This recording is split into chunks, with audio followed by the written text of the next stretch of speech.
What's happening, fellas? I'm kind of at a loss for words here. I don't know if we should start off with a moment of silence, or we should have one of those little prayer boxes that you kneel at. This is the last brand new Yamaha DT80 in the United States of America. This has never been run. It is has 1.8 miles on it. It had 1 mile on it when we rolled it in here. But if you look at our building, well, it's a quarter mile from the detail shop to the service shop, and it's been rolled back and forth a couple times. I probably should have disconnected the speedo cable, but the 1.8 miles is just from rolling it around.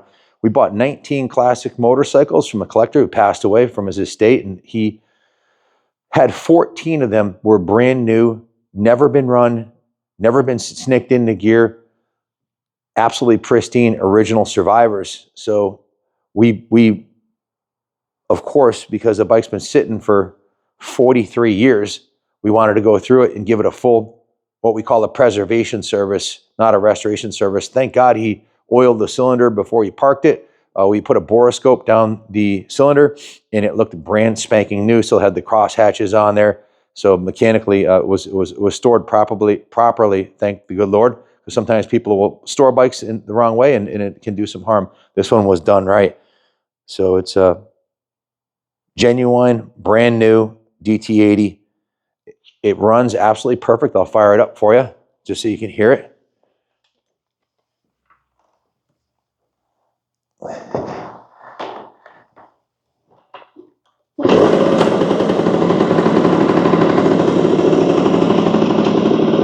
Show them the turn signals. Right turn signal, left turn signal, rear brake light. Show them the front turn signals. Right turn signal, left turn signal, high beam, low beam. Show them the idiot lights right here too.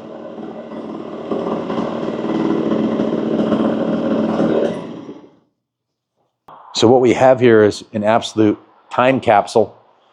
It's like it's been in a parabolic chamber or something for 43 years.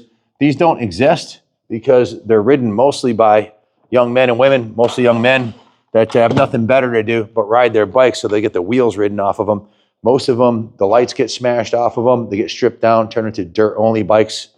So I've never seen, we own the New England Motorcycle Museum. We've had over 10,000 classic bikes come through the museum here over the years. And I've never seen another brand new one like this. So I don't know if you follow the collector auctions. Recently, 2 Honda 50 minis in the crate, Christmas special, sold at Meekum. Actually, it was last year for $52,500. A few weeks ago, a brand new Honda ATC 250 sold for $200,000. Why are brand new classics worth so much more? Because they're extremely rare. They're less than a tenth of 1% of them. It's unheard of. I've never seen another brand new DT80 stored like this. So once in a blue moon, one will come by like this, and we went through it completely. We did a full tune-up mechanical service on it and put a new NGK Spark Plug in it. We put a new battery in it, inspected the points and ignition timing.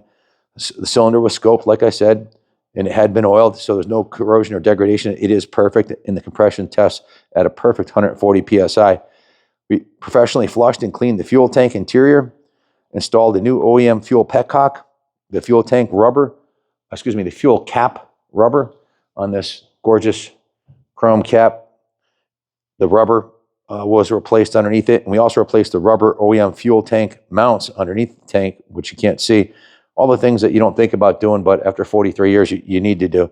The carburetor was drained, cleaned, tuned, rebuilt. They raised the needle on it, got it running absolutely perfectly, put a new fuel line on it.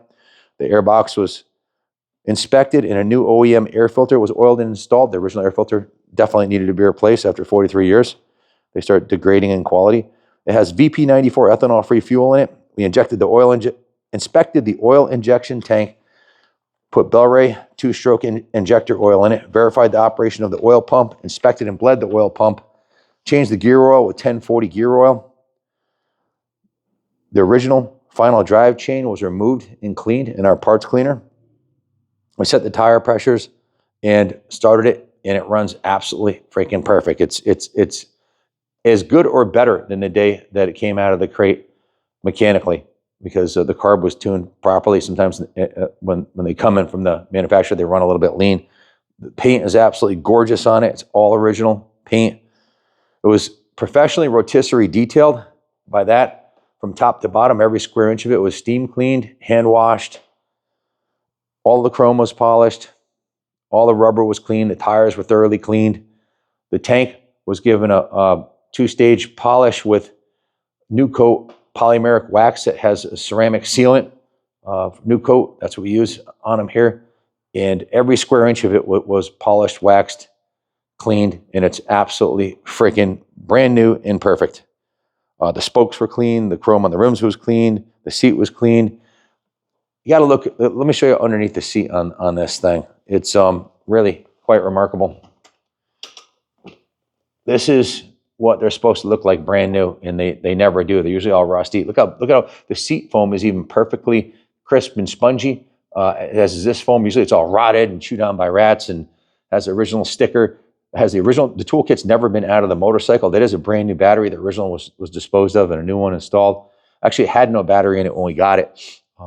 Underneath the fender, the sticker, the wiring, everything is perfect on this motorcycle. The clasp. If you ever try restoring one of these, you can spend hundreds of dollars just on the seat and the seat clasp. I spent over $600 on an RD350 recreating the original seat, buying all the parts individually, the seat base.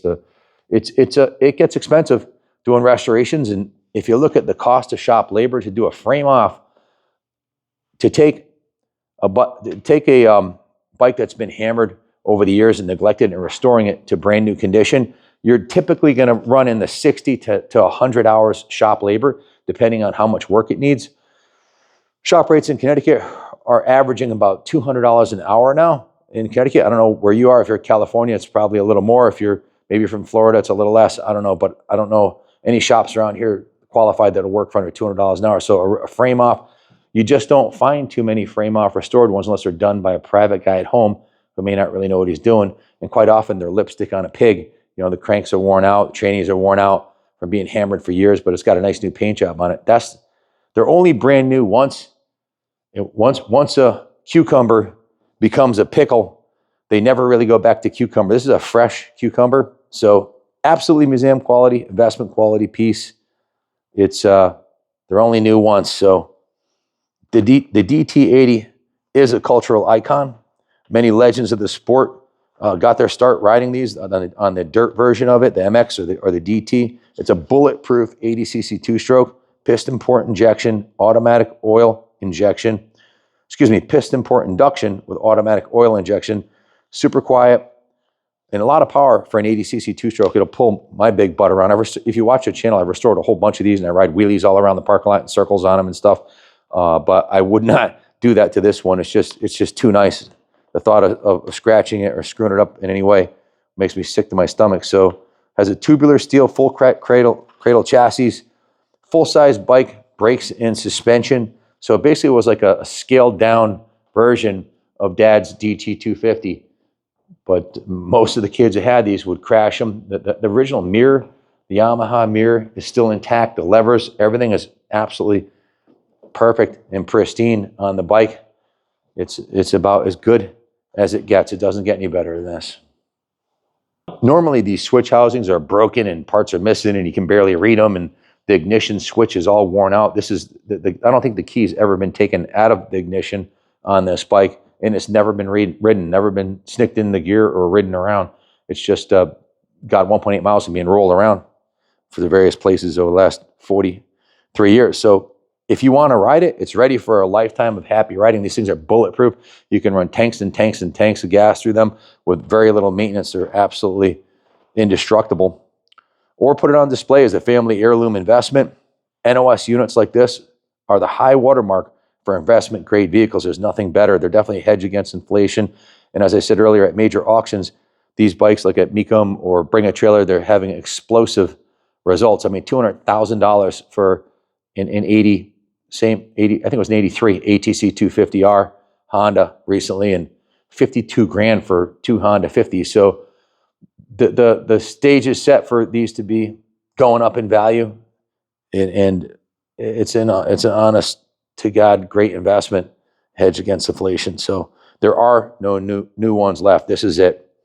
Most of the restored ones are quite often, like I said, lipstick on a pig. So if you're looking for a brand new mini Enduro to add to your collection, a little 80cc Enduro, I can't think of anything better than this, and there's only one. So if you're interested, give us a call, 860-454-7024. I've got 13 other classic NOS bikes that we've already done some videos on, and a few more that are coming down the pike here. So stay tuned. Here at Kaplan Cycles and the New England Motorcycle Museum, we've got some absolutely premium products coming down the pike. So we can ship this anywhere in the world for you. White glove shipping, anywhere in the continental US, enclosed, white glove, roll on, roll off. We can finance it for you, and we do take trades. So this one, and if you want to leave it here in the museum, you can leave it here for as long as you'd like. We'd love to have it on display. Give us a call, 860-454-7024, anytime Monday through Friday. Thanks for watching, and God bless America.